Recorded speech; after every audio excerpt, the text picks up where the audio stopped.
residents of the Federal Capital Territory, Abuja, are living in fear as the security of the nation's seat of power has continued to deteriorate, especially at night. The city center is not entirely spared as phone snatchers, armed robbers, and one-chance criminals continue to operate in areas identified as black spots.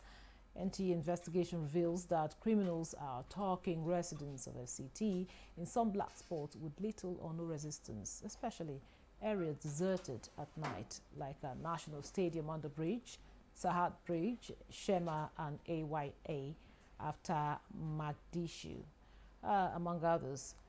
Many residents of the FCT have been injured, some even killed.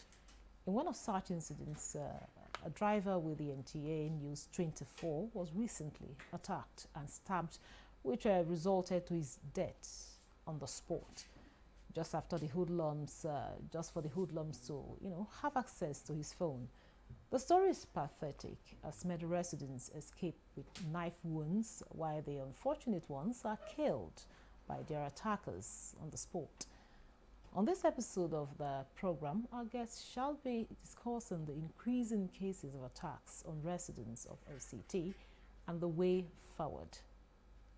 Thanks for joining us and welcome to Nigeria Today. I am Ikaria Clinton.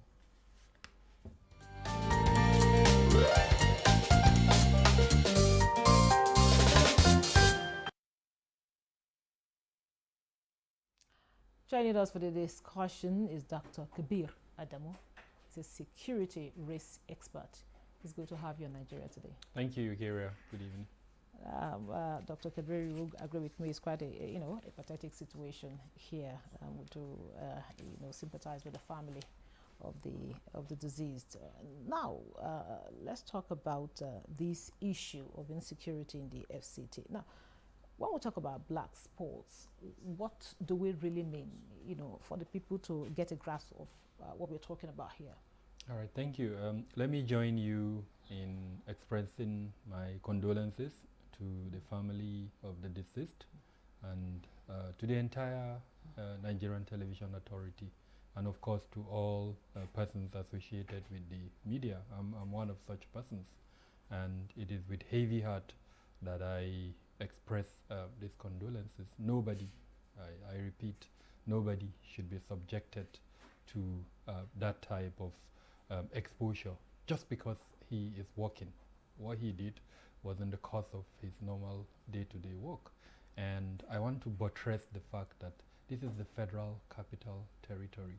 We're not talking of a remote area. We're talking of the Central Business District within AMAC, Abuja Municipal Council. That is the seat of the government. That is where the entire diplomatic cycle resides. That is where, in fact, where that particular incident happened has a major government infrastructure, which is the Central Bank of Nigeria. It's within a very close proximity to where the incident happened. So my heart bleeds that a Nigerian who was in the course of his day-to-day activities was subjected to that kind of incident. It also bleeds my heart, and I say this with all sense of responsibility. I'm not aware that any of the agencies of government that have responsibility for public security has put out a notice to say where this has happened. We are conducting an investigation, and this is what we are offering to the organization that lost that person. So having said that, and this is by way calling out in clear terms that the police needs to do better. This incident happened almost, I think, about right now for 24 hours after. We need more. We need more. Particularly, I'm calling out on the Commissioner of Police, FCT Abuja. I want to say here on record that I had the privilege of discussing this matter with him, and I need him to do more. No life should go in the manner that done. What it does, if we do not take action and show clearly that we are taking action, then we are encouraging the perpetrators to continue. We need to see clear, tangible action. Now, having said that, your question was, how do we identify black spots? What are black What spots? What so- do they really mean? So I run a company called Beacon Security and Intelligence Limited. What we do is to gather data, congeal this data, and then form some form of visualization with them. Now, through that data, you are able to know frequency of incidents. What happens in, there are 6 council areas in Abuja, and each of these council areas have peculiarities. In fact, if you break them down to the various areas in Abuja, Gariki, Wuse, there are peculiarities, the types of crime that happen. So when a hotspot is mentioned, it means the frequency of occurrences in those areas, is high. So let's say we're looking at what type of crime, mugging or bag snatching or phone snatching, as the case may be. Through the data that you've collected, you can look at it and say these are the areas where the frequency is high or the frequency is low. So if you're looking for a hotspot, it means the frequency is high. So what we know over time, in particular in AMAC, I'm restricting my conversation to AMAC now, not the general FCT area. There are places that, such as an example is the, you can use Area 1 before. Some good things have happened. So the pattern of crime in Abuja is changing because the FCTA has conducted a couple of raids in certain areas, and they've made several arrests. And what has happened is they've dislocated these criminals to certain areas. But Area 1 used to be a very, a hotspot, as the case may be. Places like this shopping area that is not in Garki here, the name has just escaped me, used to be a very a hotspot too. Nikon Junction used to be a hotspot, and a few other areas like that within the city. Bega Junction too, at some point, used to be a hotspot. As you move down Bega towards, I think, Zone 5 or Zone 6, or even Zone 7, I'm not sure at the moment now, there is a bridge, and then there are parks to the right and the left of the bridge. That area too used to be a hotspot. Then these are even daytime I'm talking about. As you progress into the night, the possibility of almost the entire AMAC, especially areas where they are not well lit, the potential or possibility of them becoming hotspots for criminal activities increases. And this time around, I'm talking specifically around phone snatching, handbag snatching, and things like that, not the other ones like One Chance and the other things that happen. But in simple terms, it is the frequency of the criminal occurrences in those locations that determine whether the place is a hotspot or not. Now, earlier I asked black spot, but I hear you now use, hotspot. We use it interchangeably. Are they the same? They're the same thing. Okay, black spot, hotspot. And hotspot, yeah. Okay. Now, what are the main factors contributing to the existence of black spots or hotspots, like you said, in the FCT? So there are several factors, but I would give you a few examples. Most of these factors are determined by the security protection in that environment, and then the cover that the environment allows the criminals to use. So where there are bridges, and in those days, those bridges have provided havens for these criminals to hide. So what they do is they go under the bridge, they hide, and then they are able to come out, conduct their criminal activities, and then run under the bridges. And usually it's very difficult for our security agencies to follow them, especially at night, into those bridges. Mabushi is a very good example. Underneath the highway, there are some form of bridges. Then where you have shrubs or trees, or even farms where they've planted, whatever it is, corn that is able to grow high, that will allow them to hide. That also is another possibility. Of course, the absence of CCTVs within FCT Abuja is also one of the contributing elements. If there were CCTVs, their identities would be known, and some form of images would be kept wherever they are seen, they are arrested. But because those CCTVs are not in existence, then unfortunately it's very difficult really to see footages and identify who the perpetrator of that crime is. The culture of security within FCT Abuja is also another challenge. What do I mean by that? We don't necessarily, as residents, participate in the security infrastructure, and this is a function of the approach by the current administration to security, as well as our own, I would say, lackadaisical attitude to security.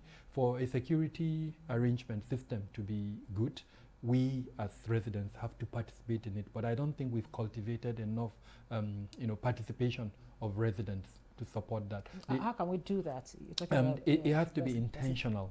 A campaign. I personally, a couple of years ago, did send a proposal to the then minister for what I called safer, so that I don't leak out my, but it was a proposal that was meant to help shore up support for the administration in terms of security. The police will come and tell you, see something, say something, but they don't tell you how. If you tell me see something, say something, if I'm going to embrace it, you have to tell me how. So that proposal was meant to drive public buy-in into the security infrastructure. If I ask all of us here in the studio today, what is the phone number for the FCT Command and Control Center? I doubt if any of us know. Should I ask? Please don't. So this is what I mean. We need to be serious and intentional about driving that campaign. We spend money to see something, say something, but we don't drive it by us telling the people how. And there are ways to do that.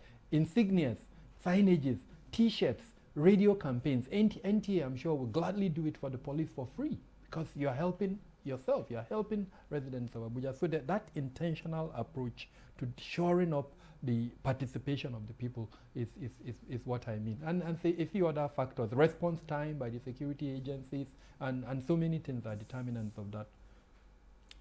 Okay, you also mentioned earlier the use of CCTV cameras. I wanted to stress, the importance of technology in securing, our areas generally. Yes, technology is a force multiplier.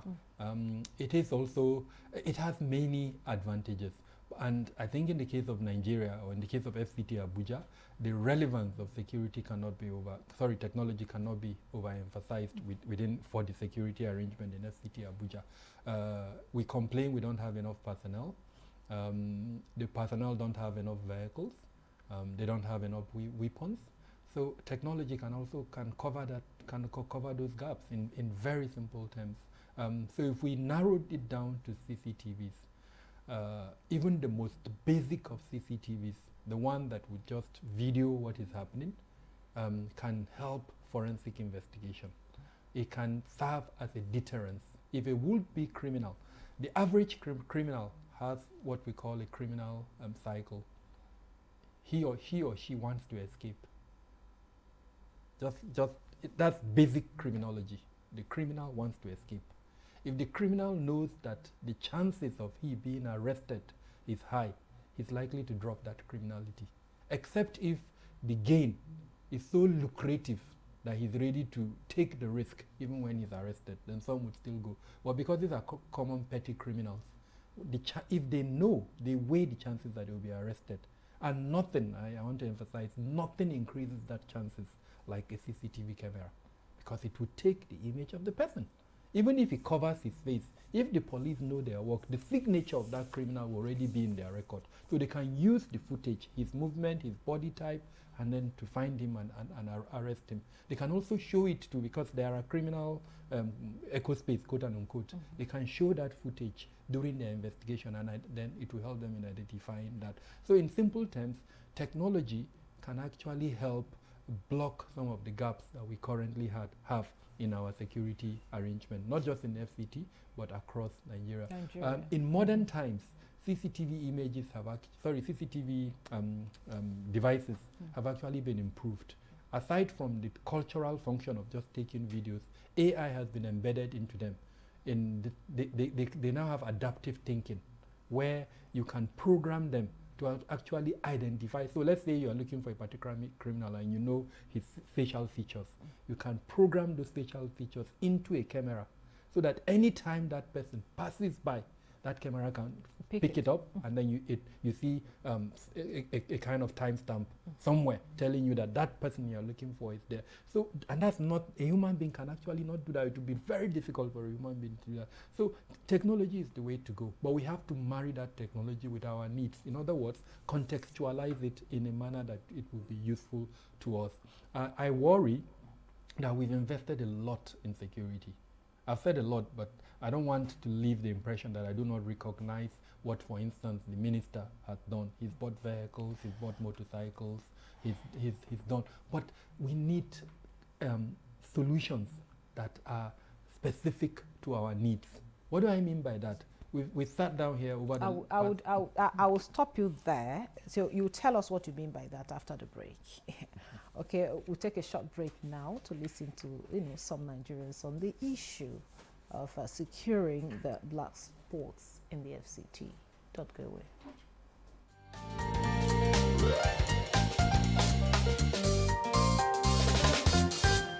It's quite unfortunate, the news of the death of Yahuza, a staff with NTA, whom have been stabbed last night within Sahar store and CBN.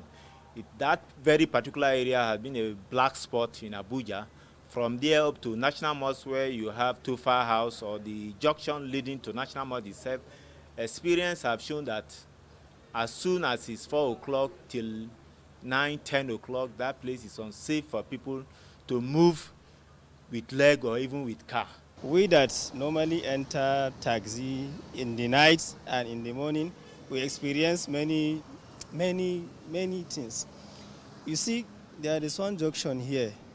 Let me say, if you know revenue mobilization and fiscal allocation, okay, that good look village, Jonathan Expressway, that place is very, very dangerous. Garki, Apo Bridge, and Area 1.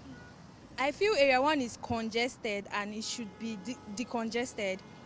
The park, that Area 1 car park, I think if they should move that park from there to somewhere else, that would make the place a little bit more safer, where all those bad guys cannot hide and do bad. One is down that bridge along the airport road. Then one is around that Galadimawa runabout under the bridge also. But the major one that is threatening now around the Central Business Street is around that Sahar store. Once you come down from there, there is a bush there. Once you enter inside, then there is also a tunnel that leads to so many places. Around that place in that Sahar store, they can steal you, they can steal your phone, they can steal everything. If you are not even careful, they can hurt you. They can use any weapon on you. We don't know where those strangers or hoodlums are coming from. The whole night they say I should remain my home. If not, they will took the knife from me. Oh, I was scared. So I have to give them. They removed the phone. When they left, I started shivering, scared.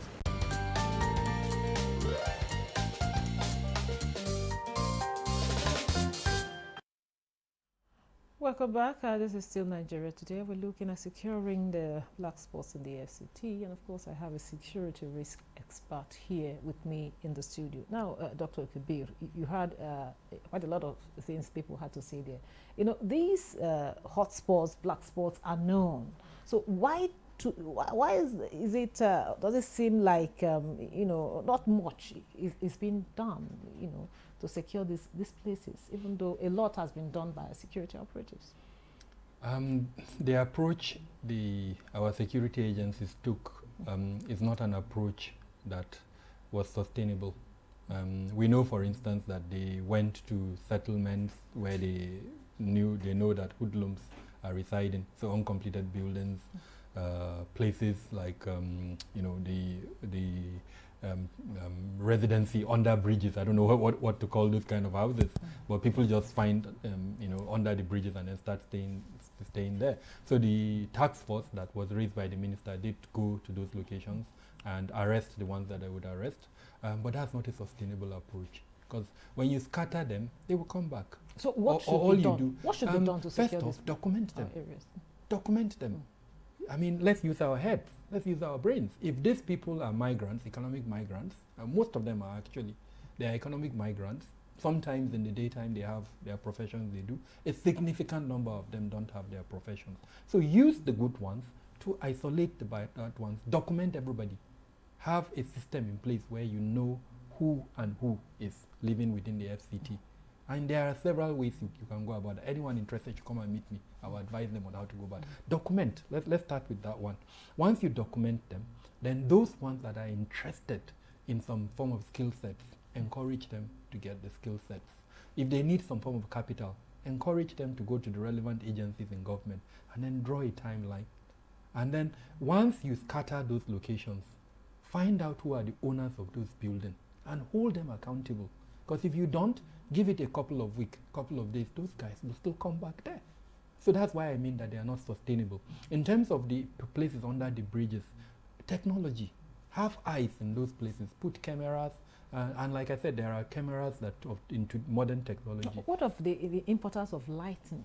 Lighting of the place, because most of these places are dark when you go. Yes, physical security is a whole range of things. We've only spoken about CCTV. There are several other things, and lighting is one of them. When you illuminate a place, but the irony is this: the location where the incident that happened to your colleague is a well-lighted place.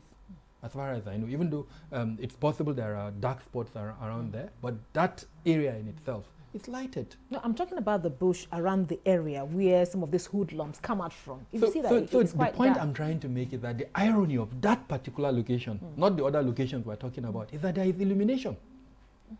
So that's when you're talking security, there are several layers. So lighting is just one of them. Even where you have light, but you don't have response, then something like what happened to your colleague can happen. So that means, for instance, when I talked about the culture of security in FCT Abuja, when we see something, we need to be able to call. So someone saw the hoodlums attacking that individual. Somebody should have made the call. But the next part is also response. Would the police respond when they are called? So a lot of things have to be in place. But the essence is that the police needs to be accountable to us. They need to know that they're here to protect us. Now, they're doing a lot, but I must say they can do better. Now, what is the importance of community policing in all of this? Community policing, the way I understand it, and frankly, a lot has been done in terms of the policy. There is a community policing committee in place for the FCT.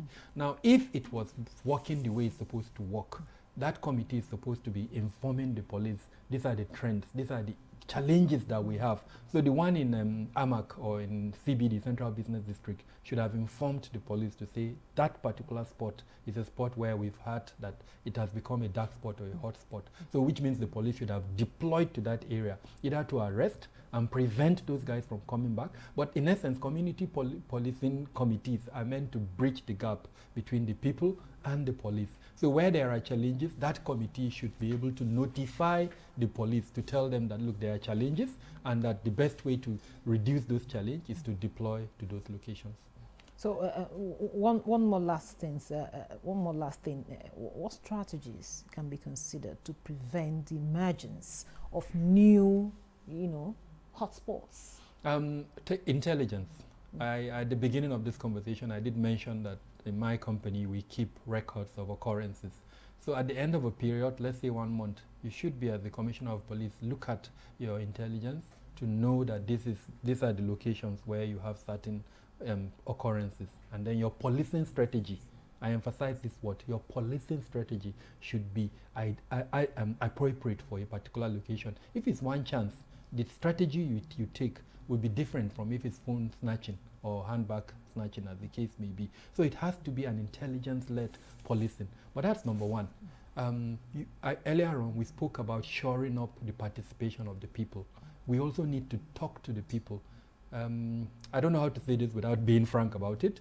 If a mugger who is armed comes and to attack you and you have a phone or whatever it is that is relevant, think of your life at that point in time. Hand over that item to him. You can recover that item, but you can't recover your life. So it's very important that we think about that. And then if you're a company, also talk to your staff. In fact, in certain instances, allow them to go home early. Don't keep them late. If you keep them late, help them to get to a safe location before they get home. And then, of course, train them. There are several trainings that are available to help staff. There's one we call hostile environment awareness training, where simulations will be done. Someone will physically attack, you. Then you'll be taught how to respond to that. What the summary of all of this is, first off, recognize the danger. How do you recognize the danger? Study and monitor and read news. Listen to programs like this so that you know what the issues are. Number 2, anticipate the danger. You've closed work, say around 7 a.m. Ask yourself, what valuable item do I have on me that someone can attack me? Then don't use it outside. Or if, and then of course the last one is take action. If you know you have to go home at night, and there are several options. Ask somebody to go with you. If you can afford it, take, what do they call it now? Drop, yeah? Drop, yeah. Let it take you home if you can afford it. But the point is, first, like I said, be aware, know the danger. If you know the danger, anticipate what that danger means to you, and then take the logical action. So 3 A's. Thank you very, very much. With that, we'll draw the curtain on today's episode of Nigeria Today. A very big thank you to our guests, Dr. Kabir Adamo, the security risk expert. Thank you so much. Thank you for having me. And once again, my condolences to the family and to NTA. And thank you for being part of the program. I am Ikaria Clinton. Goodbye.